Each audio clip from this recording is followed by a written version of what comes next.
नमस्कार, बायजूस आईएएस हिंदी में आप सभी का स्वागत है और आज हम 26 नवंबर के प्रमुख समाचारों पर आधारित कुछ प्रश्नों पर चर्चा करने वाले हैं। तो आइए शुरू करते हैं आज का डेली क्विज। यहाँ पर क्वेश्चन नंबर 1 है, एएसईएम प्रक्रिया के संदर्भ में दिए गए कथनों में से कौन सा कथन गलत है। आपको यहाँ पर ध्यान में रखना है कि आपसे पूछा जा रहा है कि इन कथनों में से कौन सा कथन गलत है और यहाँ पर आपको 3 कथन दिए गए हैं। यहाँ पर पहला कथन है, एएसईएम एशिया और यूरोप के देशों के लिए क्षेत्रीय और वैश्विक मुद्दों पर विचारों का आदान प्रदान करने और सहयोग को मजबूत करने का एक मंच है। तो यहाँ पर बात हो रहा है एशिया यूरोप बैठक यानी कि एएसईएम के बारे में। और आप सभी को यहाँ पर ध्यान में रखना है कि यह एक संवाद और सहयोग के लिए अनौपचारिक मंच है और इसका मुख्य उद्देश्य इसके सदस्य देशों के बीच में राजनीतिक संवाद को बढ़ावा देना है, जिससे कि दुनिया की जो मुश्किलें हैं उससे एक साथ निपटा जा सके। और इसके आधार पर अगर देखा जाए तो यहाँ पर पहला कथन पूरी तरीके से सही है। आइए देख लेते हैं दूसरे कथन को। दूसरा कथन है, समूह में केवल यूरोपीय संघ और आसियान के सदस्य देश शामिल हैं। अगर हम इसके सदस्य देशों की बात करें तो यहाँ पर आपको ध्यान में रखना है कि इस समूह में टोटल 51 सदस्य देश हैं और इसमें 2 क्षेत्रीय संगठन भी शामिल हैं, यानी कि यूरोपीय संघ और आसियान। तो यहाँ पर आसियान देशों के साथ साथ यूरोपीय संघ के देश भी शामिल हैं और इसके अलावा वैसे देश जो यूरोपीय संघ के सदस्य नहीं हैं या फिर आसियान के सदस्य नहीं हैं, वो भी इसके सदस्य देशों में गिने जाते हैं। तो यहाँ पर आपको ध्यान में रखना है कि टोटल जो सदस्यों की संख्या है वह 51 है और इसमें यूरोपीय संघ और आसियान देशों के साथ साथ वैसे देश भी शामिल हैं जो इन संघों में शामिल नहीं हैं। और इसके आधार पर अगर देखा जाए तो यहाँ पर दूसरा कथन पूरी तरीके से गलत है, जहाँ पर कहा जा रहा है कि इस समूह में केवल यूरोपीय संघ और आसियान के देश शामिल हैं।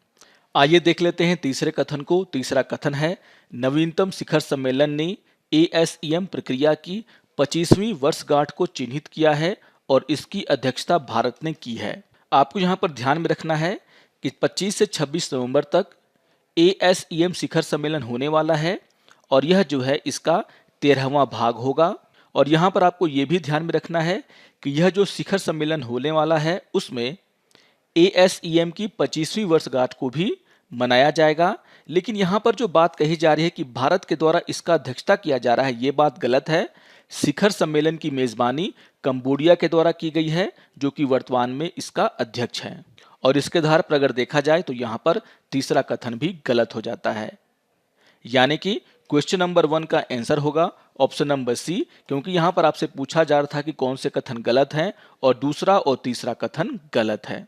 इससे जुड़ा हुआ एक न्यूज कल के पीआईबी में आया है, जहां पर इस शिखर सम्मेलन को लेकर के कुछ महत्वपूर्ण बातें दी गई हैं, जिसको आधार बना करके ये क्वेश्चन आपके सामने रखा गया था।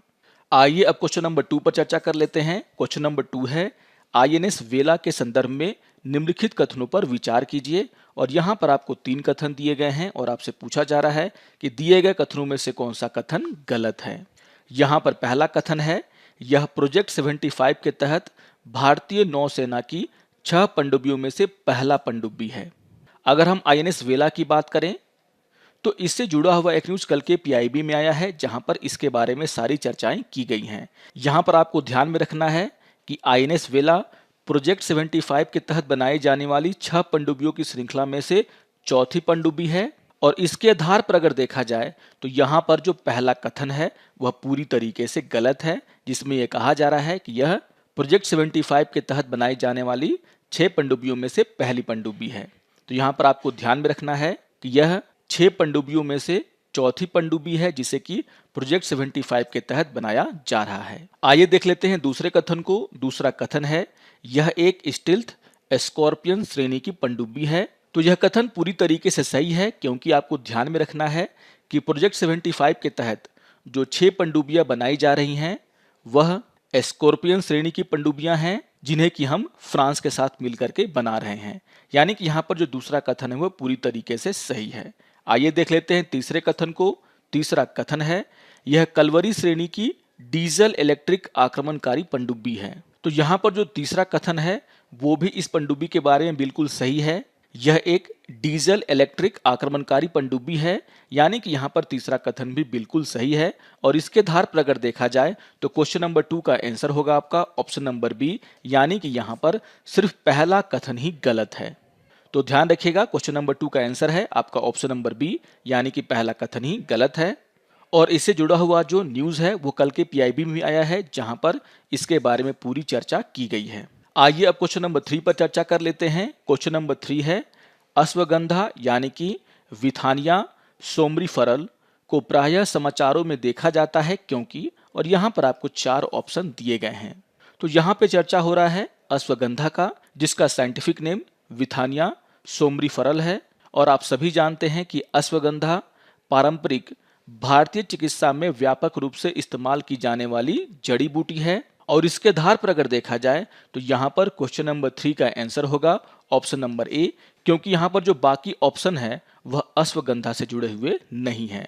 तो ध्यान रखिएगा, क्वेश्चन नंबर 3 का आंसर होगा आपका ऑप्शन नंबर ए। यह पारंपरिक भारतीय चिकित्सा में व्यापक रूप से इस्तेमाल की जाने वाली जड़ी बूटी है।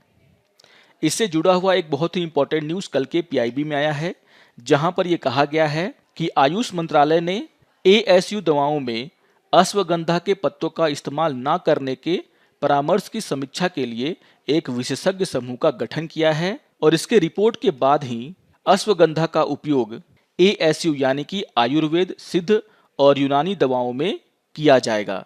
तो बहुत ही इंपॉर्टेंट न्यूज है ये, इसको आप लोग जरूर ध्यान से पढ़ लेंगे। आइए अब क्वेश्चन नंबर 4 पर चर्चा कर लेते हैं। क्वेश्चन नंबर 4 है, राष्ट्रीय गोकुल मिशन के संदर्भ में दिए गए कथनों में से कौन सा कथन सही है। और यहां पर आपको 3 कथन दिए गए हैं। यहां पर पहला कथन है, यह गो जातीय प्रजनन और डेयरी विकास के लिए राष्ट्रीय कार्यक्रम का एक घटक है। तो यहां पर चर्चा हो रहा है राष्ट्रीय गोकुल मिशन का। और अगर हम राष्ट्रीय गोकुल मिशन की बात करें तो यहां पर आपको ध्यान में रखना है कि राष्ट्रीय गोकुल मिशन को दिसंबर 2014 में शुरू किया गया था। और इसे मत्स्य पालन, पशुपालन और डेयरी मंत्रालय के अंतर्गत पशुपालन और डेयरी विभाग ने स्वदेशी गोजातीय नस्लों के संरक्षण और विकास की दृष्टिकोण से शुरू किया था। और इसके आधार पर अगर देखा जाए तो यहाँ पर पहला कथन पूरी तरीके से सही है। आइए देख लेते हैं दूसरे कथन को। दूसरा कथन है, इसे वर्ष 2018 में स्वदेशी नस्लों के संरक्षण एवं विकास और उनके आनुवांशिक बनावट में सुधार पर ध्यान केंद्रित करने के साथ शुरू किया गया था। तो यहाँ पर जो वर्ष है वो गलत दिया हुआ है, क्योंकि अभी आपने देखा कि यहाँ पर जो इसकी शुरुआत की गई थी वह दिसंबर 2014 में किया गया था। और इसके आधार पर अगर देखा जाए तो यहाँ पर जो दूसरा कथन है वह गलत है, क्योंकि यहाँ पर जो वर्ष है वह गलत दिया हुआ है। आइए देख लेते हैं तीसरे कथन को। तीसरा कथन है, इसके घटकों में एकीकृत स्वदेशी पशु केंद्र यानी कि गोकुल ग्राम और ब्रीडर सोसाइटी यानी कि गोपालन संघ की स्थापना शामिल है। तो ये बात पूरी तरीके से सही है। इसके घटकों में गोकुल ग्राम और गोपाल संघ बनाने की बात कही गई है, यानी कि यहाँ पर जो तीसरा कथन है वह पूरी तरीके से सही है। और इसके आधार पर अगर देखा जाए तो क्वेश्चन नंबर 4 का आंसर होगा आपका ऑप्शन नंबर सी। यहाँ पर पहला और तीसरा कथन सही है। तो ध्यान रखिएगा, क्वेश्चन नंबर 4 का आंसर है ऑप्शन नंबर सी। यहाँ पर मैंने इस योजना के उद्देश्यों के बारे में चर्चा कर लिया है, आप जरूर इसका नोट बना लेंगे, बहुत ही इंपॉर्टेंट है। और इससे जुड़ा हुआ एक न्यूज कल के पीआईबी में आया है, जहां पर राष्ट्रीय दुग्ध दिवस के अवसर पर गोपाल रत्न पुरस्कारों के बारे में चर्चा किया गया है। आपको यह ध्यान में रखना है कि राष्ट्रीय दुग्ध दिवस डॉक्टर वर्जिस कुरियन, जिन्हें हम भारत के मिल्क मैन के नाम से जानते हैं, उनकी जयंती के अवसर पर मनाया जाता है। तो इस न्यूज को भी आप लोग ध्यान से पढ़ लेंगे, बहुत ही इंपॉर्टेंट न्यूज है ये। आइए अब एक प्रीवियस ईयर क्वेश्चन पे चर्चा कर लेते हैं, और यह क्वेश्चन 2014 में पूछा गया था। क्वेश्चन नंबर 5 है, भारत के संविधान में अंतर्राष्ट्रीय शांति एवं सुरक्षा के संवर्धन का उल्लेख किस भाग में किया गया है। और यहाँ पर आपको 4 ऑप्शन दिए गए हैं। ऑप्शन नंबर ए है भारत की प्रस्तावना, दूसरा है राज्य के नीति निर्देशक तत्व यानी कि डीपीएसपी, सी है आपका मौलिक कर्तव्य, और डी है आपका 9वीं अनुसूची।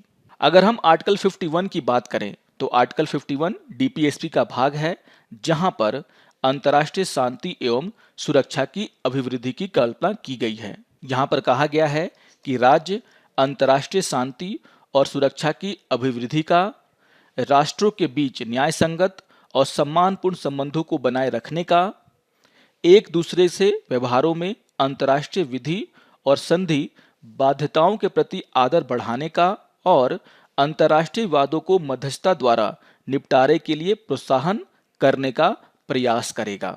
और इसके आधार पर अगर देखा जाए तो यहाँ पर डीपीएसपी में अनुच्छेद 51 के तहत अंतर्राष्ट्रीय शांति और सुरक्षा के संवर्धन का उल्लेख किया गया है, यानी कि यहाँ पर क्वेश्चन नंबर 5 का आंसर होगा आपका ऑप्शन नंबर बी, यानी कि राज्य के नीति निर्देशक सिद्धांत। आइए अब आज के तथ्य के ऊपर चर्चा कर लेते हैं और आज हम चर्चा करने वाले हैं राष्ट्रीय गति शक्ति मास्टर प्लान के बारे में। और इससे जुड़ा हुआ एक न्यूज कल के पीआईबी में आया है, जहां पर प्रधानमंत्री के द्वारा उत्तर प्रदेश के नोएडा में एक अंतर्राष्ट्रीय हवाई अड्डे की आधारशिला रखी गई है और यह हवाई अड्डा भी राष्ट्रीय गति शक्ति मास्टर प्लान का एक हिस्सा है।